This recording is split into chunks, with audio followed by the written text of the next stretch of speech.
નમસ્કાર દર્શક મિત્રો, આજના વિડીયોમાં આપનું સ્વાગત છે। તો આજે આપણે આવી ગયા છીએ સુરેન્દ્રનગરથી લગભગ 20 કિલોમીટર દૂર જે માતૃમાનું મંદિર આવેલું છે, જ્યાં રાજબાઈ વાવ આવેલી છે। સુરેન્દ્રનગરથી આપણે માળોદ ફૂલગામ માળોદવાળા રસ્તે ચાલો, માળોદથી રાપરા ગામ આવે છે। રાપરાથી નળિયા વચ્ચે લગભગ 2.5 કિલોમીટર દૂર રાજબાઈ વાવ આવેલી છે, જ્યાં માતૃમાનું મંદિર છે। તો આપણે એની આજ મુલાકાત લઈશું। આ છે એનો પ્રવેશ દ્વાર, જ્યાં ભીમા બાપા પ્રવેશ દ્વાર છે, જ્યાં માતૃમાનું રાહદારી માટે પીવા માટે પાણીની પણ વ્યવસ્થા છે। આ એનો બહારી નજારો છે। અંદર જતા અહીંયા હવા હોય છે, ટૂંકમાં માહિતી આપેલી છે, તમે સ્ક્રીનશોટ લઈને વાંચી લેજો।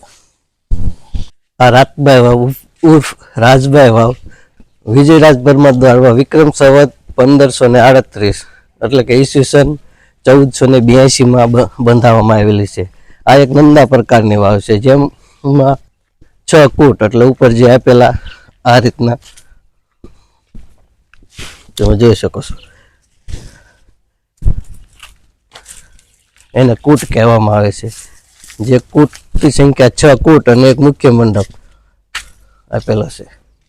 આ કૂટમાં આ રીતે શક્કરપારાની ભાત બનાવવામાં આવેલી છે, તમે અલગ અલગ ડિઝાઇન જોઈ શકો છો।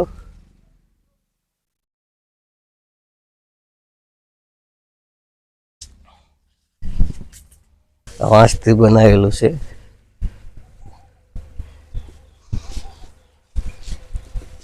સરસ ડિઝાઇનથી બનાવવામાં આવેલું છે।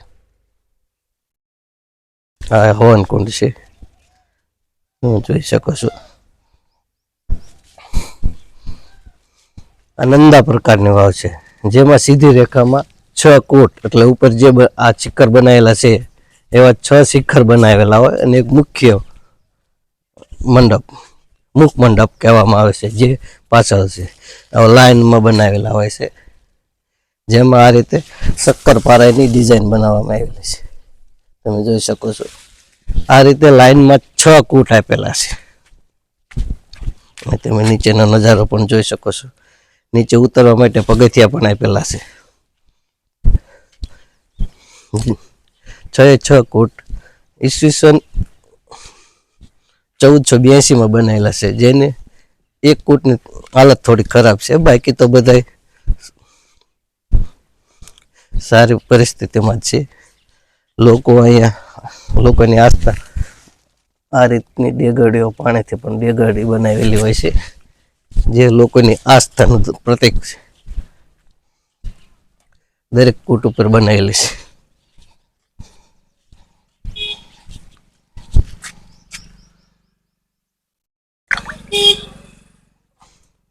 તમે દરેક કૂટ ઉપર આ રીતની લોકો દ્વારા પોતપોતાની આસ્થા દર્શાવવા માટે બનાવવામાં આવી છે। આ કૂટ છે, અહીં નીચે જવા માટે અહીંયા સીડી પણ બનાવવામાં આવેલી છે। આ છેલ્લો કૂટ અને આ મુખ્ય મંડપ કહેવાય, જેમાં પાણી છે, કબૂતર છે,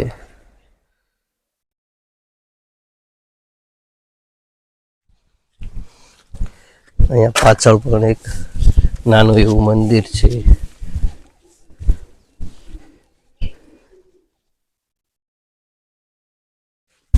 શ્રી હરિ સંવત 1862 શ્રીજી મહારાજ સંતો સહિત પધારેલા। આવામાં સ્નાન કરીને સભા કરેલી। શ્રી મુક્તાનંદ સ્વામી શ્રી બોલ્યા, હે મહારાજ, આ સ્થાન શાંતિ ખૂબ જ થાય છે, તેનું શું કારણ?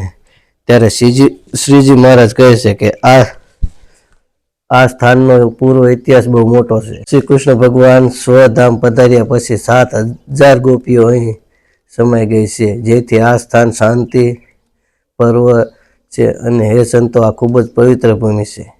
લાલ માટીથી કપડાં રંગીને પહેરવા અને સંતોના દર્શન કરશે, જેને વાયરો અડશે તેનું કલ્યાણ અમે કરીશું, એવો વર આપેલ છે। આ રીતના અહીંયા બંને બાજુ લેખ લખ્યા છે। અલગ અલગ લેખ છે.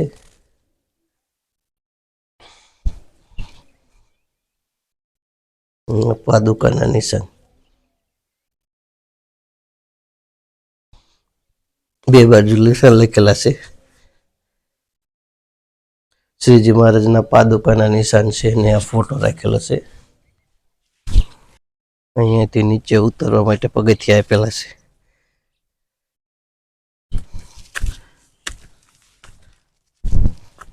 બીજી સાઈડ જોઈએ તો બીજી સાઈડ પણ અહીંયા પગથિયા આપેલા છે જ્યાંથી આપણે નીચે ઉતરી શકીએ છીએ. ચાલો આપણે નીચે જઈને જોઈશું કે આ પગથિયા ક્યાં સુધી જાય છે.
લોકોને બેસવા માટે બેઠક પણ બનાવવામાં આવેલી છે.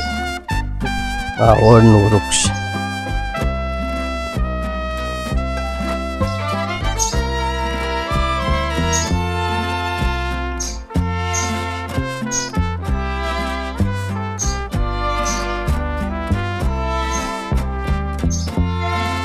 વાવનો પ્રવેશ દ્વાર નીચે જઈ શકાય.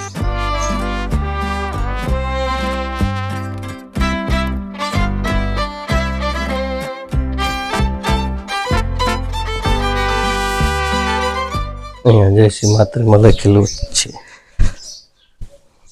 ત્રિશુલ દીવા ધૂપ કરવા માટેને તુપલિયા નાળિયેરની છાલ ઉતારવા માટેને અહીં જે કોઈએ તોરણ બાંધવાની માનતા કરેલી હોય તો એના તોરણ મૂકેલા છે.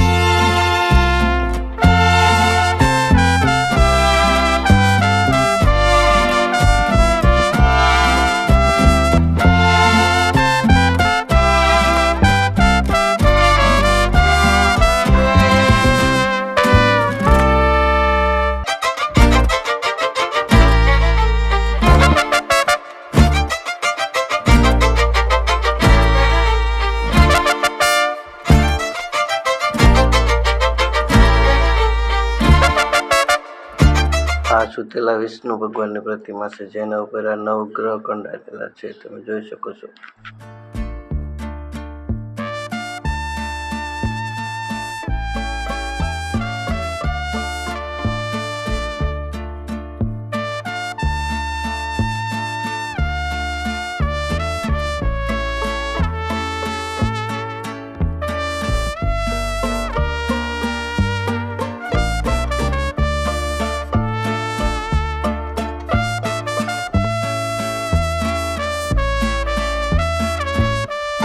અને દરેક કૂટ ઉપર એટલે એક કોઠા ઉપર આ રીતે આનો ઇતિહાસ લખેલો છે.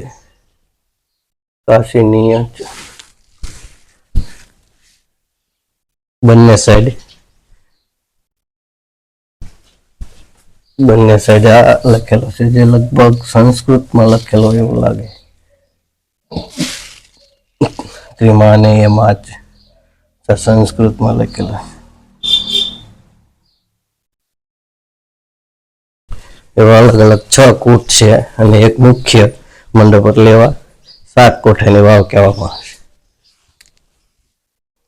પહેલા જ કોઠે આપણે જોઈશું માતૃમા અને ચાવણમાનું જે મંદિર છે એ પહેલો કોઠો છે. માતૃમા અને ચાવણમાનું મંદિર છે એ પહેલો કોઠો છે. કોઠો એટલે કોટ, આ રીતના જે ઘુમટ દર્શાવેલા છે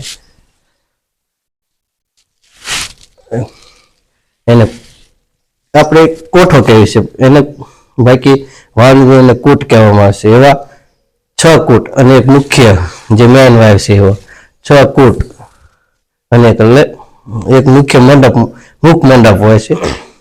આવા 6 કૂટ અને એક મુખ મંડપ હોય છે, એટલે 7 કોઠાની આ વાવ કહેવામાં આવે છે, જે સીધી રેખામાં 6 કૂટ અને એક મંડપ હોય, તેથી એને નંદા પ્રકારની વાવ કહેવામાં આવે છે. દરેક જગ્યાએ કોઠાનો આપણે જોઈશું. મંદિર પણ મૂકેલું છે, બનાવેલું છે. અહીંના કોઠા છે. આગળ ગારો છે, તો આપણે સાઈડમાંથી જઈશું.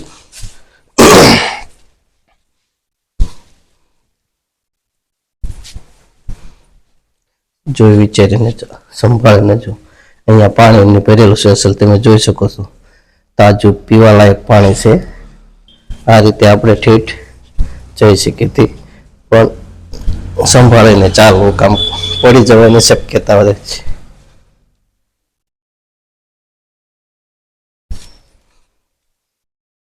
મુખ્ય છે જ્યાં અત્યારે આપણે આના ઉપર ચડી અને જોઈ શકો છો, જ્યાં પાણી ભરેલું છે. મુખ મંડપ છે. આપણે જે પગથિયાથી નીચે ઉતર્યા હતા એ આના ઉપર રહી ગયા છે. આ અહીંથી પણ નીચે આપણે આવી ગયા છીએ. ચાલો. વાવની રચના કરવામાં આવેલી છે, આપ જોઈ શકો છો. આમાં તમને કોઈ પણ જાતની સિમેન્ટ કે ચૂનો દેખાય છે નહીં, છતાં પણ આ લગભગ 600 વર્ષથી આવા એમના ઊભી છે. પાણા થોડાક ખવાના છે. તમે જો કેવું શાનદાર કન્સ્ટ્રક્શન છે. પથ્થર ઉપર પથ્થર મૂકીને બનાવેલું છે. વચ્ચે કોઈ સિમેન્ટ કે ચૂનો કે આ તે કોઈ લગાવવામાં આવેલ નથી, છતાં પણ આ વર્ષોથી એમને ઊભી છે. ઘણા ભૂકંપ આવી ગયા છે, વાવાઝોડા આવી ગયા છે, છતાં પણ આને કશું થયેલ નથી. બધા કચરા પેટીમાં જ નાખવું. વાવ એટલે કે આ કેમ આપણે